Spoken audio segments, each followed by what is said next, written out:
Like, it shifts really smooth.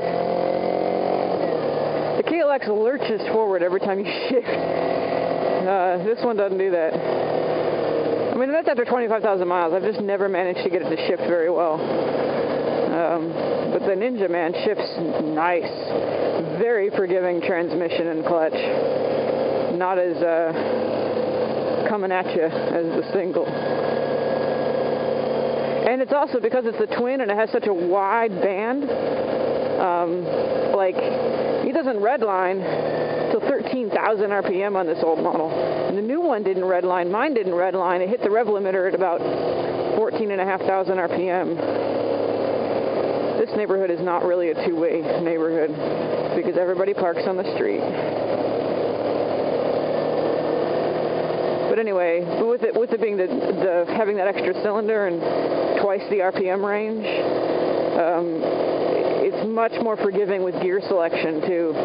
You don't have to get the exact gear. If you're off a little bit, it's not gonna like either wheelie you to death, lock the rear, and it's not going to bog like really low. Like it's really forgiving. She's an awesome driver. It is not as flickable as the KLX 250 because of the clip-on style handlebars. They're not actually clip-ons. They're like wannabe clip-ons.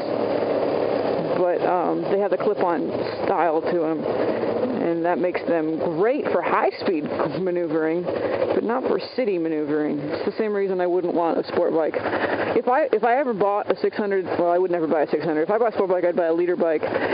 Just because at least then, not that I'd ever run the crap out of it, but because I would,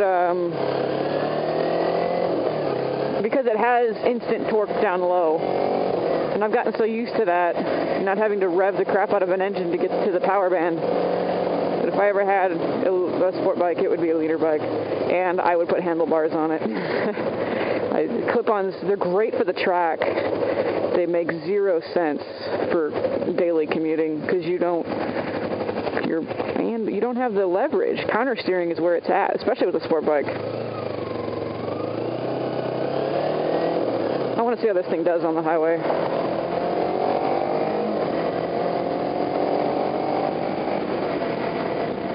So I'm going to take it on the highway.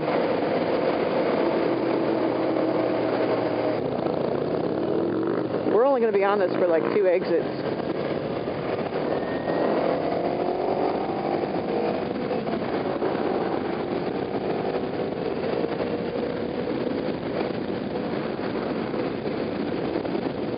But that's okay.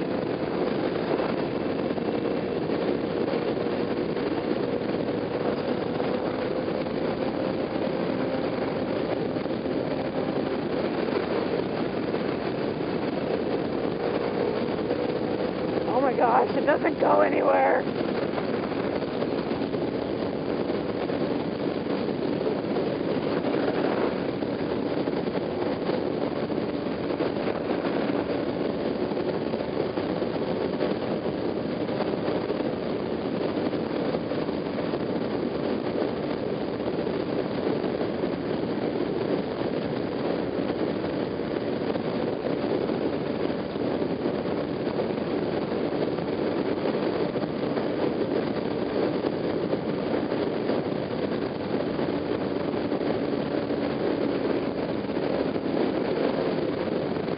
Okay, whoever told me that you had to rev this thing up past 9,000 RPM to get, and then it really comes alive. It still has no torque. It's very quiet. I kind of like that. I got to test ride an electric motorcycle at work. Anyway, this Ninja is not as bad on the highway as wind as the new one is. At least as bad as my other one was. That light is totally a stalled light. I'm going to start slowing down and expect it to change. I was right. So it's weird being able to put both feet flat, and if I put both feet flat and stand up, my butt's not even on the seat. That's how sinking low this thing is. I'm used to being able to get a tippy-toe down. I can sometimes get the whole ball of my foot down if I leave my foot on the rear brake and tripod it, but I can't put flat feet down.